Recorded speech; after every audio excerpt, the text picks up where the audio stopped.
Nina's entire community was flooded due to 2 days of non-stop rains. News reports show that garbage clogging the drains was one of the main causes of the floods. Nina became really worried.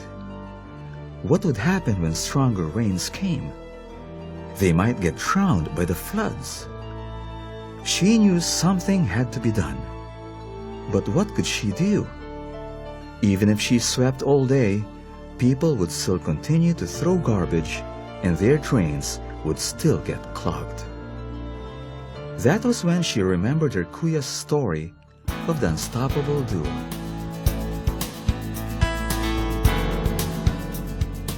There was a man in Thailand who improved the lives of the farmers. His name was Prayong Ronarong. Prayong had been farming all his life and was only able to attend school up to grade 4. Prayong invested in planting rubber trees when rubber was in very high demand. But then, the prices of the rubber went down, and farmers like Prayong lost a lot of money. When most of the people were going to the city to earn money, Prayong decided to stay in the province and find a way to fight poverty. He realized that they, the farmers, should work as one to help improve their lives. But only a few people wanted to join because it looked like that they had no chance to improve their lives as farmers. Prayong believed otherwise. He knew that when people unite to help each other, success is sure to follow. So he and his little team went on to research on ways how they could improve their produce. They went from town to town, interviewed a lot of people, looking for the answer. It took them a long time to complete the research because they still had to tend to their farm during the day. But they discovered that they needed a factory to improve the latex they were selling to middlemen. Prayong and his team went around the village to ask for donations, and soon they were able to put up their own small factory that produced high-quality latex. Because of this, they were able to demand a higher price for their latex. Soon, their whole village was pitching in to help one another.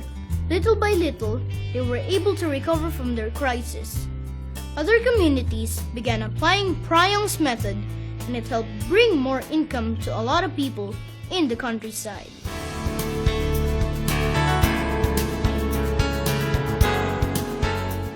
Cambodia had been destroyed by 20 years of war. Many homes and infrastructures were damaged, and countless lives had been lost. One of the damages of the war was the destruction of the water system of Phnom Penh, the capital of Cambodia. The pipes were so full of holes that dirty water began to seep in, resulting in the spread of diarrhea in the capital. Only a few people were paying their bills. Most of them were illegally connected to the water system. In 1993, Ek Sun Chan was tasked to head the Phnom Penh Water Company. He liked the challenge the water system presented. Ek gathered the brightest people in the company and started to rebuild the water system. He tried borrowing money from international agencies, but he was turned down.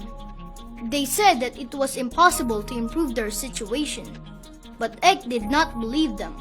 When help was slow to come, Ek and his team worked every day, all day and all night, repairing the leaks, persuading the users to pay their dues, and coming up with plans to improve the system. He hired new engineers who were willing to work long hours, terminated employees who did not like to work, and implemented an incentive program that pushed the employees to perform better. They were able to repair thousands of leaks, place 1,500 kilometers of new pipes, and cut off hundreds of illegal connections. Ek's persistence slowly began to pay off. People started paying their dues. Soon, donor agencies were extending loans to help put up a new water treatment plant. By 2006, Ek's water system was able to pass the World Health Organization standard of clean water.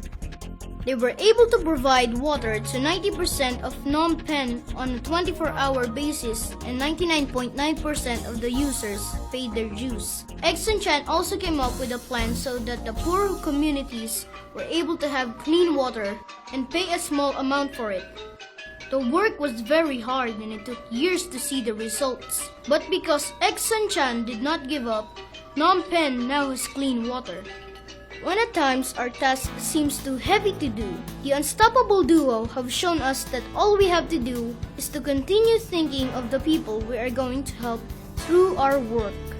Nina started to research on ways to lessen garbage being thrown away.